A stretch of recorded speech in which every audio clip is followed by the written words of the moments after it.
ناظرین گرامی، حضور صلی اللہ علیہ وآلہ وسلم نے جب حضرت ابوبکر صدیق رضی اللہ تعالیٰ عنہ کے ساتھ مکہ سے مدینہ ہجرت کی تو کفار کا ہر ایک شخص رسول اللہ صلی اللہ علیہ وآلہ وسلم کو ڈھونڈنے کی غرض سے نکل پڑا۔ سراقہ بن مالک کہتے ہیں کہ میں اپنی قوم مدلج کی ایک مجلس میں بیٹھا تھا کہ اتنے میں ایک آدمی آ کر ہمارے پاس کھڑا ہوا۔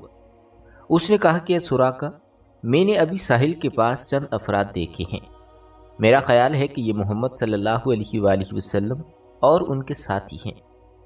سراقہ کہتے ہیں کہ میں سمجھ گیا کہ یہ وہی لوگ ہیں، لیکن میں نے اس آدمی سے کہا کہ یہ وہ لوگ نہیں، بلکہ تم نے فلاں اور فلاں کو دیکھا ہے، یہ لوگ ابھی ہمارے سامنے سے گزرے ہیں۔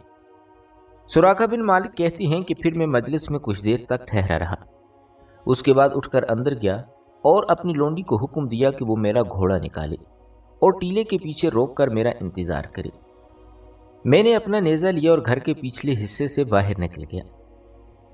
آپ کہتے ہیں کہ میں نے گھوڑے کو اس قدر تیز دوڑایا کہ میں ان کے قریب آ گیا۔ میں جب رسول اللہ صلی اللہ علیہ وآلہ وسلم کے قریب پہنچا تو گھوڑا مجھ سمیت پھسلا اور میں اس سے گر گیا۔ اس کے بعد میں دوبارہ گھوڑے پر سوار ہوا، وہ مجھے لے کر دوڑنے لگا، یہاں تک کہ جب میں رسول اللہ صلی اللہ علیہ وآلہ وسلم کی قرات سن رہا تھا اور آپ التفات نہیں فرماتے تھے، جبکہ حضرت ابوبکر صدیق رضی اللہ تعالیٰ عنہ بار بار مڑ کر دیکھ رہے تھے، تو میرے گھوڑے کے اگلے دونوں پاؤں زمین میں دھنس گئے، یہاں تک کہ گھٹنوں تک جا پہنچے اور میں اس سے گر گیا۔ پھر میں نے اسے ڈانٹا تو اس نے اٹھنا چاہا، لیکن وہ اپنے پاؤں بمشکل نکال سکا۔ بہرحال جب وہ سیدھا کھڑا ہوا تو اس کے پاؤں کے نشان سے آسمان کی طرف دھواں غبار کی طرح اڑ رہا تھا۔ اس کے بعد میں دوبارہ اپنے گھوڑے پر سوار ہوا اور رسول اللہ صلی اللہ علیہ وآلہ وسلم کے پاس جا پہنچا۔ اب کی بار میرے دل میں یہ بات بیٹھ گئی تھی کہ رسول اللہ صلی اللہ علیہ وآلہ وسلم کا معاملہ مجھ پر غالب رہے گا۔ چنانچہ میں نے آپ صلی اللہ علیہ وآلہ وسلم سے کہا کہ آپ کی قوم نے آپ کے لیے انعام رکھا ہے، اور ساتھ ہی میں نے لوگوں کے عزائم سے آپ صلی اللہ علیہ وآلہ وسلم کو آگاہ کیا، اور اس کے بعد میں نے رسول اللہ صلی اللہ علیہ وآلہ وسلم کو کھانے پینے کے سامان کی بھی پیشکش کی، مگر انہوں نے میرا کوئی سامان نہ لیا اور نہ مجھ سے کوئی سوال کیا، صرف اتنا کہا کہ ہمارے متعلق رازداری برتنا۔ میں نے آپ صلی اللہ علیہ وآلہ وسلم سے گزارش کی کہ آپ مجھے پروانہ امان لکھ دیں۔ آپ صلی اللہ علیہ وآلہ وسلم نے عامر بن فہیرہ رضی اللہ تعالیٰ عنہ کو حکم دیا اور انہوں نے چمڑے کے ایک ٹکڑے پر لکھ کر میرے حوالے کر دیا۔ پھر رسول اللہ صلی اللہ علیہ وآلہ وسلم آگے بڑھ گئے۔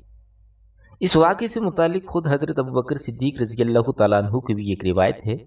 ان کا بیان ہے کہ ہم لوگ روانہ ہوئے تو قوم ہماری تلاش میں تھی، مگر سراقہ بن مالک کے سوا جو اپنے گھوڑے پر آیا تھا اور کوئی ہمیں نہ پا سکا۔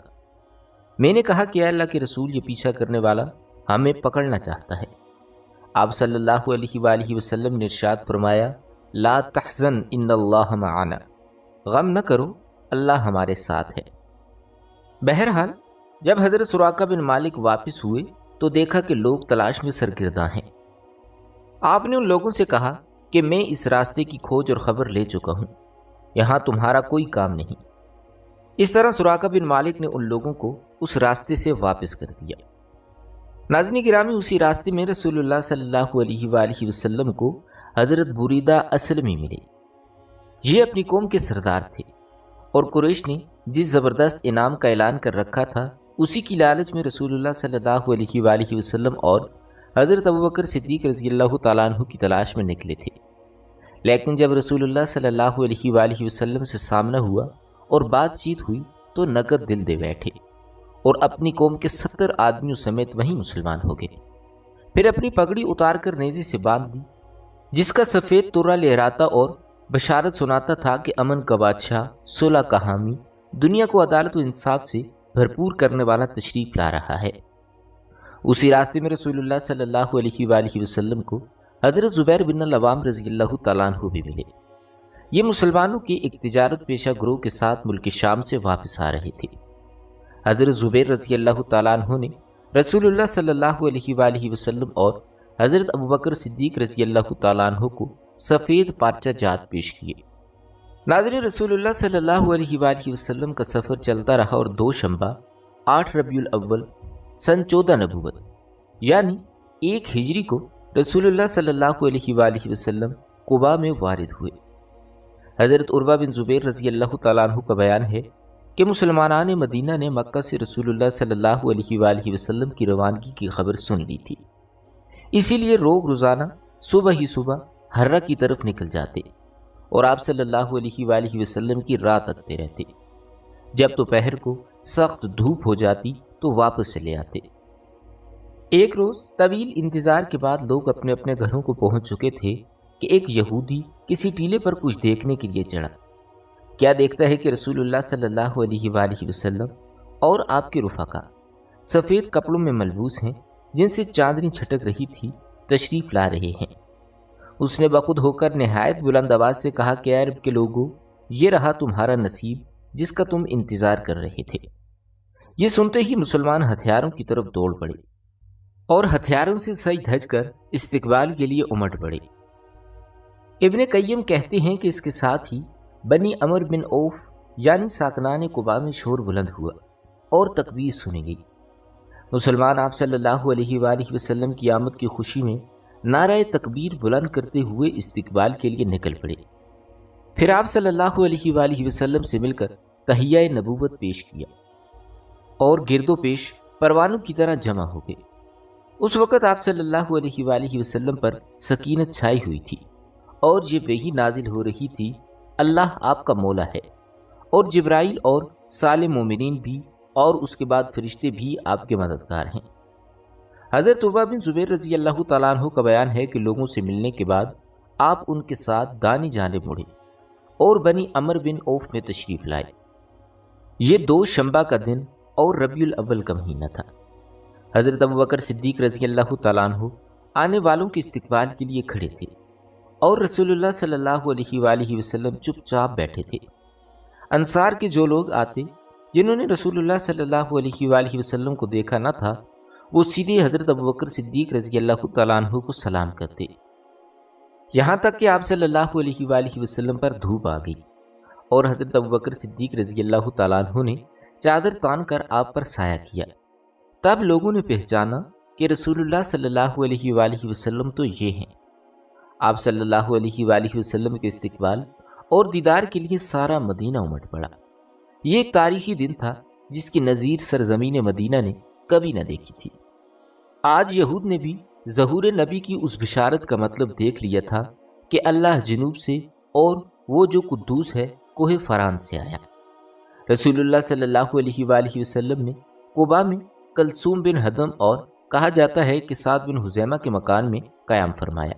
دوسری طرف حضرت علی کرم اللہ وجہ الکریم مکہ میں 3 روز ٹھہرے اور لوگوں کی جو امانتیں رسول اللہ صلی اللہ علیہ وآلہ وسلم کے پاس تھیں انہیں ادا کر کے پیدل ہی مدینہ کا رخ کیا اور قباء میں رسول اللہ صلی اللہ علیہ وآلہ وسلم سے آ ملے اور کلثوم بن ہدم کے یہاں قیام فرمایا۔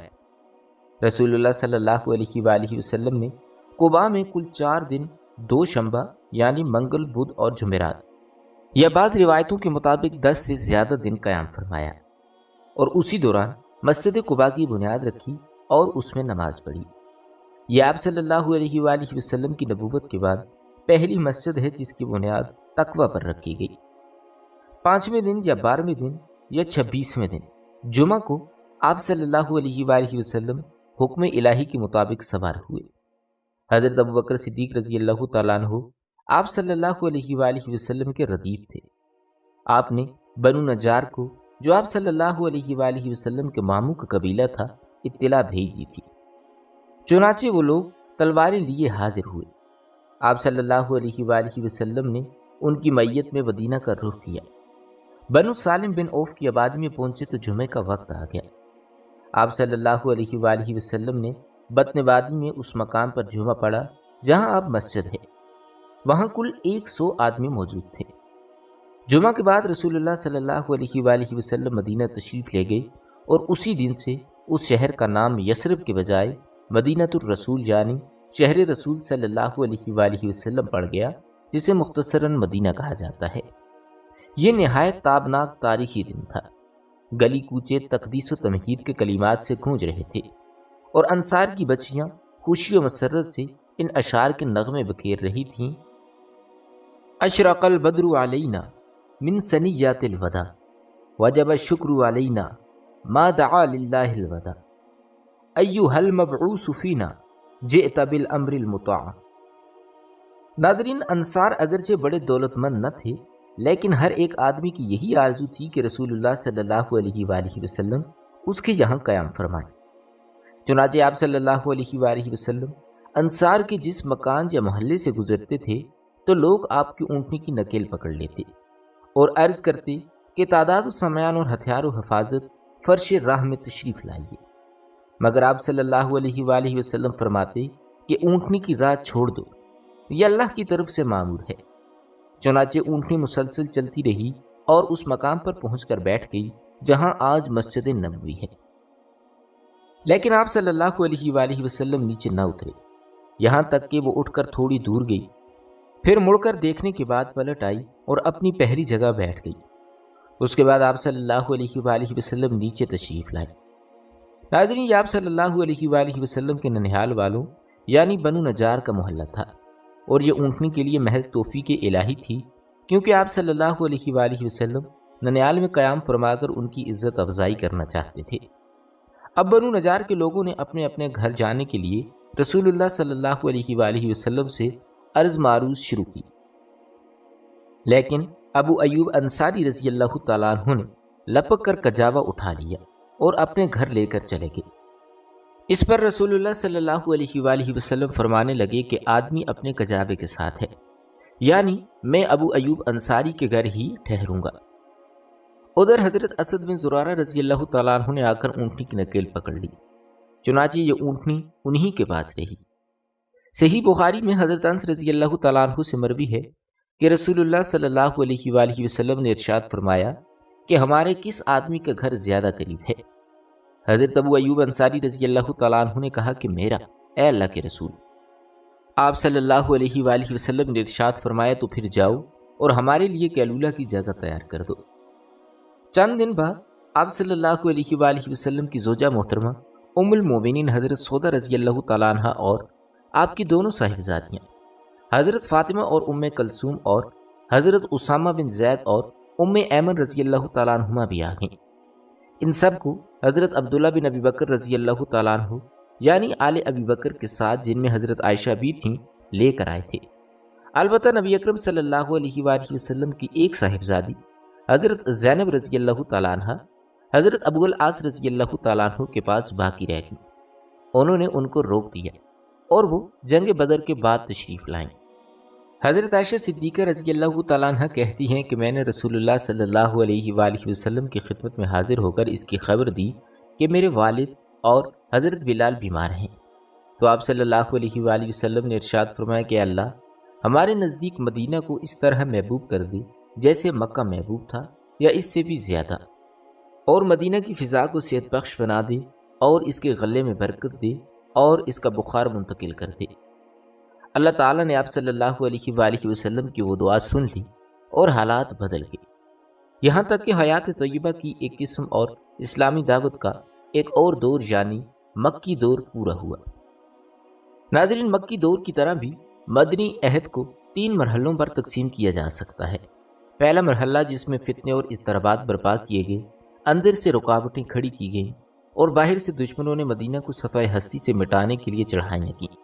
یہ مرحلہ صلح حدیبیہ ذی-قعدہ پر ختم ہو جاتا ہے۔ دوسرا مرحلہ جس میں بت پرست قیادت کے ساتھ صلح ہوئی، اور یہی مرحلہ شاہان عالم کو دعوت دین پیش کرنے کا بھی مرحلہ ہے۔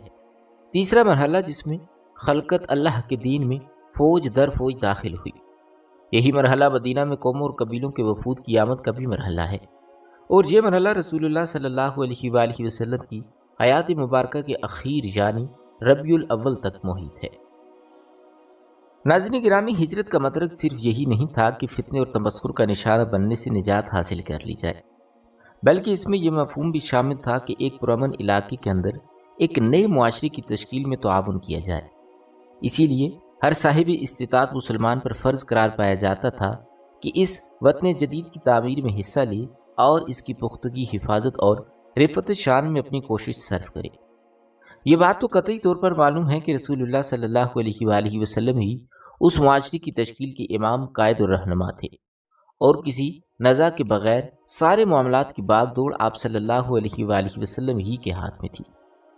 مدینہ میں رسول اللہ صلی اللہ علیہ وآلہ وسلم کو 3 طرح کی قوموں سے سابقہ درپیش تھا، جن میں سے ہر ایک کے حالات دوسرے سے بالکل مختلف تھے، اور ہر ایک قوم کے تعلق سے کچھ خصوصی مسائل تھے جو دوسری قوموں کے مسائل سے مختلف تھے۔ پہلی قوم آپ صلی اللہ علیہ وآلہ وسلم کے پاک باز صحابہ کرام رضوان اللہ علیہم اجمعین کی منتخب اور ممتاز جماعت تھی۔ دوسرے مدینے کے قدیم اور اصلی قبائل سے تعلق رکھنے والے مشرکین تھے جو اب تک ایمان نہ لائے تھے، اور تیسرے تھے یہود۔ صحابہ کرام رضوان اللہ علیہم اجمعین کے تعلق سے آپ صلی اللہ علیہ وآلہ وسلم کو جن مسائل کا سامنا تھا، ان کی توضیح یہ ہے کہ ان کے لیے مدینے کے حالات مکے کے حالات سے قطعی طور پر مختلف تھے۔ مکے میں اگرچہ ان کا ایک کلمہ تھا، ان کے مقاصد بھی ایک تھے، مگر وہ خود مختلف گھرانوں میں بکھرے ہوئے تھے اور مجبور اور ذلیل و کمزور تھے۔ ان کے ہاتھ میں کسی طرح کا کوئی اختیار نہ تھا، سارے اختیارات دشمنان دین کے ہاتھوں میں تھے، اور دنیا کا کوئی بھی معاشرہ جن اجزاء و لوازمات سے قائم ہوتا ہے، مکہ کے مسلمانوں کے پاس وہ اجزاء سرے سے تھے ہی نہیں کہ ان کی بنیاد پر کسی نئے اسلامی معاشرے کی تشکیل کر سکیں۔ اس لیے ہم دیکھتے ہیں کہ مکی صورتوں میں صرف اسلامی مبادیات کی تفصیل بیان کی گئی ہے، اور صرف ایسے احکامات نازل کیے گئے ہیں جن پر ہر آدمی تنہا عمل کر سکتا ہے۔ اس کے علاوہ نیکی، بھلائی اور مکارم اخلاق کی ترغیب دی گئی ہے، اور برے کاموں سے بچنے کی تاکید بھی کی گئی۔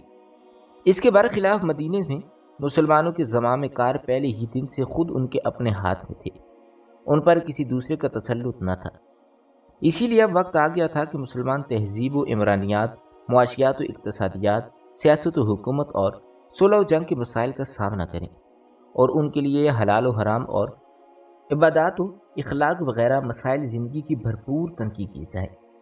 وقت آ گیا تھا کہ مسلمان ایک نیا معاشرہ یعنی اسلامی معاشرہ تشکیل کریں جو زندگی کے تمام مرحلوں میں جاہلی معاشرے سے مختلف اور عالم انسانی کے اندر موجود کسی بھی دوسرے معاشرے سے ممتاز ہو، اور اس دعوت اسلامی کا نمائندہ ہو جس کی راہ میں مسلمانوں نے 13 سال تک طرح طرح کی مصیبتیں اور مشقتیں برداشت کی تھیں۔ ناظرین گرامی، یہ بات بھی بالکل ظاہر ہے کہ اس طرح کی کسی معاشرے کی تشکیل ایک دن، ایک مہینے یا ایک سال میں نہیں ہو سکتی، بلکہ اس کے لیے ایک طویل مدت درکار ہوتی ہے تاکہ اس میں آہستہ آہستہ اور درجہ بدرجہ احکام صادر کیے جائیں، اور قانون سازی کا کام مشق و تربیت اور عملی نفاذ کے ساتھ ساتھ مکمل کیا جائے۔ ادھر صحابہ کرام رضوان اللہ علیہم اجمعین کا یہ حال تھا کہ وہ آپ کی طرف ہمتاً متوجہ رہتے، اور جو حکم صادر ہوتا اس سے اپنے آپ کو آراستہ کر کے خوشی محسوس کرتے۔ بہرحال یہی سب سے عظیم مسئلہ تھا جو رسول اللہ صلی اللہ علیہ وآلہ وسلم کو مسلمانوں کے تعلق سے درپیش تھا، اور بڑے پیمانے پر یہی دعوت اسلامیہ اور رسالت محمدیہ صلی اللہ علیہ وآلہ وسلم کا مقصود بھی تھا، لیکن یہ کوئی ہنگامی مسئلہ نہ تھا بلکہ مستقل اور دائمی تھا۔ اس کے علاوہ کچھ دوسرے مسائل بھی تھے جو فوری توجہ کے طالب تھے، جن کی مختصر کیفیت یہ ہے۔ مسلمانوں کی جماعت میں 2 طرح کے لوگ تھے، ایک وہ جو خود اپنی زمین، اپنے مکان اور اپنے اموال کے اندر رہ رہے تھے، اور اس بارے میں ان کو اس سے زیادہ فکر نہ تھی جتنی کسی آدمی کو اپنے اہل و عیال میں امن و سکون کے ساتھ رہتے ہوئے کرنی پڑتی ہے۔ یہ انصار کا گروہ تھا، اور ان میں پشت ہا پشت عداوتیں اور نفرتیں چلی آ رہی تھیں۔ ان کے پہلو بپہلو دوسرا گروہ مہاجرین کا تھا، جو ان ساری سہولتوں سے معروم تھا اور لٹ پٹ کر کسی نہ کسی طرح تن بتقدیر مدینہ پہنچ گیا تھا۔ ان کے پاس نہ تو رہنے کے لیے کوئی ٹھکانہ تھا، اور نہ پیٹ پالنے کے لیے کوئی کام، اور نہ ہی سرے سے کوئی مال تھا جس پر معیشت کا کچھ ڈھانچہ کھڑا ہو سکے۔ پھر ان پناہ گزین مہاجرین کی تعداد کوئی معمولی بھی نہ تھی، اور ان میں دن بدن اضافہ ہی ہو رہا تھا، کیونکہ اعلان کر دیا گیا تھا کہ جو کوئی اللہ اور اس کے رسول صلی اللہ علیہ وآلہ وسلم پر ایمان رکھتا ہے وہ ہجرت کر کے مدینہ آ جائے۔ اور معلوم ہے کہ مدینہ میں نہ کوئی بڑی دولت تھی اور نہ آمدنی کے ذرائع اور مسائل۔ چنانچہ مدینہ کا اقتصادی توازن بگڑ گیا، اور اسی تنگی ترشی میں اسلام دشمن طاقتوں نے بھی مدینہ کا تقریباً اقتصادی بائیکاٹ کر دیا، جس سے درآمدات بند ہو گئیں اور حالات انتہائی سنگین ہو گئے۔ دوسری قوم یعنی مدینہ کے اصل مشرک باشندے، ان کا یہ حال تھا کہ انہیں مسلمانوں پر کوئی بالادستی حاصل نہ تھی، کچھ مشرکین شک و شبے میں مبتلا تھے اور اپنے آبائی دین کو چھوڑنے میں تردد محسوس کر رہے تھے، لیکن اسلام اور مسلمانوں کے خلاف اپنے دل میں کوئی عداوت اور دہو گھات نہیں رکھتے تھے۔ اسی طرح کے لوگ تھوڑے ہی عرصے بعد مسلمان ہو گئے اور خالص اور پکے مسلمان ہوئے۔ اس کے برخلاف کچھ مشرکین ایسے تھے جو اپنے سینوں میں رسول اللہ صلی اللہ علیہ وآلہ وسلم اور مسلمانوں کے خلاف سخت کینہ و عداوت چھپائے بیٹھے تھے، لیکن انہیں مد مقابل آنے کی جرأت نہ تھی، بلکہ حالات کے پیش نظر آپ سے محبت و خلوص کے اظہار پر مجبور تھے۔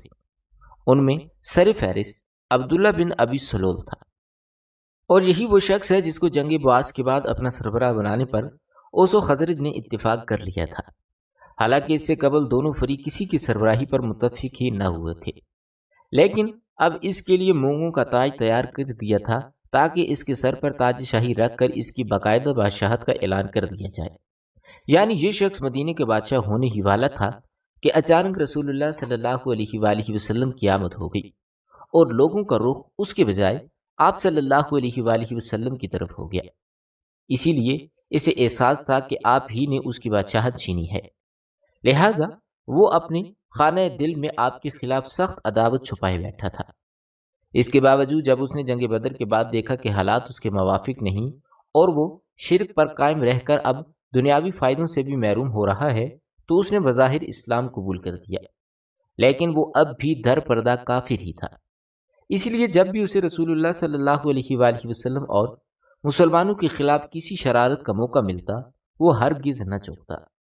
اس کے ساتھ ہی عموماً وہ رؤساء تھے جو اس کی بادشاہت کے زیر سایہ بڑے بڑے مناصب کے حصول کی توقع باندھے بیٹھے تھے، مگر اب انہیں اس سے محروم ہونا پڑا۔ یہ لوگ اس کے شریک کار تھے اور اس کے منصوبوں کی تکمیل میں اس کی مدد کرتے تھے، اور اس مقصد کے لیے بسا اوقات نوجوانوں اور سادہ لوگ مسلمانوں کو بھی اپنی چاپدستی سے اپنا اعلیٰ کار بنا لیتے تھے۔ ناظرین، تیسری قوم تھی یہود۔ جیسا کہ پہلے گزر چکا ہے کہ یہ لوگ اشوری اور رومی ظلم و جبر سے بھاگ کر حجاز میں پناہ گزین تھے۔ یہ در حقیقت عبرانی تھے، لیکن حجاز میں پناہ گزین ہونے کے بعد ان کی وضع قطع زبان اور تہذیب بالکل عربی رنگ میں رنگ گئی تھی، یہاں تک کہ ان کے قبیلوں اور افراد کے نام بھی عربی ہو گئے اور ان کے اور عربوں کی آپس میں شادی بیاہ کے رشتے بھی قائم ہو گئے، لیکن اس سب کے باوجود ان کی نسلی عصبیت برقرار تھی اور وہ عربوں میں مدغم نہ ہوئے تھے، بلکہ اپنی اسرائیلی یہودی قومیت پر فخر کرتے تھے اور عربوں کو انتہائی حقیر سمجھتے تھے، حتیٰ کہ انہیں امی کہتے تھے، جس کا مطلب ان کے نزدیک یہ تھا کہ بدو، وحشی، پسماندہ اور اچھوت۔ ان کا عقیدہ تھا کہ عربوں کا مال ان کے لیے مباح ہے، جیسے چاہیں کھائیں۔ چنانچہ ارشاد باری تعالیٰ ہے، انہوں نے کہا کہ ہم پر امیوں کے معاملے میں کوئی راہ نہیں، یعنی امیوں کا مال کھانے میں ہماری کوئی پکڑ نہیں۔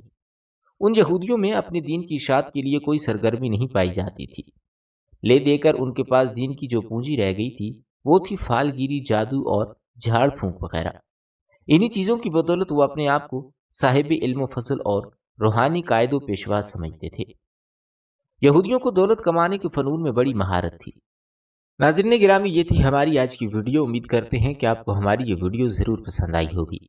آئندہ ویڈیو میں ہم آپ کو مدینہ کے احوال اور رسول اللہ صلی اللہ علیہ وآلہ وسلم کی مدنی زندگی کے حوالے سے انتہائی مفید معلومات فراہم کریں گے، لہٰذا آپ سے گزارش ہے کہ ہمارے چینل کو سبسکرائب کریں۔ بہت جلد ایک نئی ویڈیو کے ساتھ ملتے ہیں، تب تک کے لیے اپنا خیال رکھیے گا۔ اللہ تعالیٰ آپ کا حامی و ناصر ہو۔